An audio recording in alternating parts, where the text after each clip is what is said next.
ঝিনাইদহ ৪ আসনের সংসদ সদস্য আনোয়ারুল আজিম আনারের খুন হওয়ার বিষয়ে খোঁজখবর রাখছেন বিশেষ প্রতিনিধি ইমরান হোসেন সুমন। সুমনের কাছ থেকে আমরা জানতে চাইব এই হত্যাকাণ্ড নিয়ে ঢাকা ও কলকাতায় আজ কি হয়েছে। সুমন, মারিয়া, আপনাকে জানাতে চাই যে বিষয়টি সেটি হলো যে এই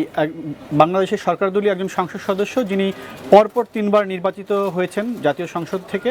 এবং তিনি গত 12ই মে কলকাতায় গিয়েছিলেন চিকিৎসার জন্য, ভারতে গিয়েছিলেন, এবং সেখান থেকে 13ই মে তিনি যখন কলকাতা যান এবং সেখান থেকে তার পরিবারের সঙ্গে যোগাযোগের বিষয়টি পর্যন্ত নিশ্চিত হওয়া গেছে। এর পরপর 14 তারিখ থেকে কিন্তু তার পরিবারের সদস্যদের সঙ্গে যোগাযোগ বিচ্ছিন্ন হয়েছেন,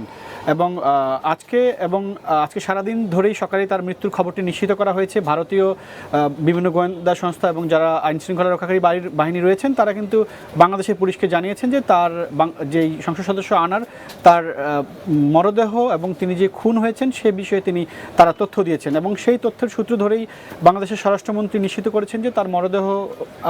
তিনি যে খুন হয়েছেন সেই বিষয়টি। তবে মরদেহর এখন পর্যন্ত বাংলাদেশে আনা কিংবা অন্য প্রক্রিয়া মরদেহ কোথায় আছে সে বিষয়ে কিন্তু এখন পর্যন্ত পরিষ্কার কোনো ধারণা আমরা গণমাধ্যম কর্মীরা পাইনি, এবং সেটি সরকারের তরফ থেকেও যারা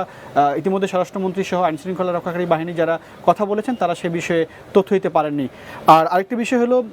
পরিবারের তিনি নিখোঁজ হওয়ার পর থেকেই, তিনি যখন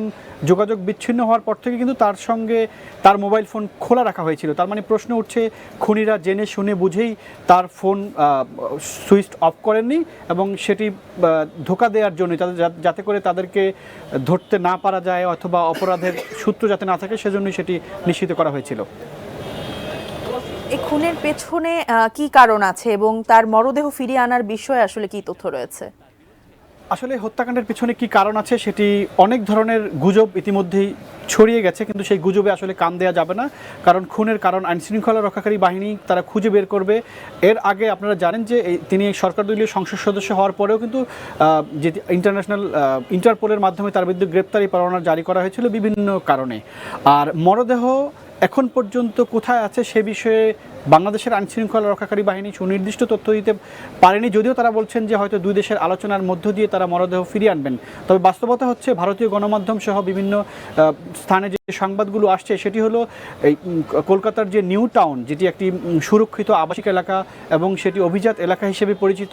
সেখানে একটি বাসায় তাকে খুন করা হয়েছে এটি নিশ্চিত। তবে মরদেহ কোথায় আছে এখন পর্যন্ত সেটি পরিষ্কার ধারণা পাওয়া যায়নি, এবং খুনের পর বলা হচ্ছে যে তার মরদেহ হয়তো অন্য কোথাও নিয়ে যাওয়া হয়েছে কিনা সে বিষয়টি হয়তো, যেহেতু বাংলাদেশে 3জনকে আটক করা হয়েছে ইতিমধ্যে হয়তো মামলা হয়ে যাবে, এরপর হয়তো জিজ্ঞাসাবাদের মধ্য দিয়ে তার মরদেহর অবস্থান শনাক্ত করে তারপর হয়তো সেটি সেখানকার যেসব নিয়ম কানুনগুলো আছে সেটি প্রক্রিয়া শেষ করেই বাংলাদেশে ফিরিয়ে আনা সম্ভব হবে।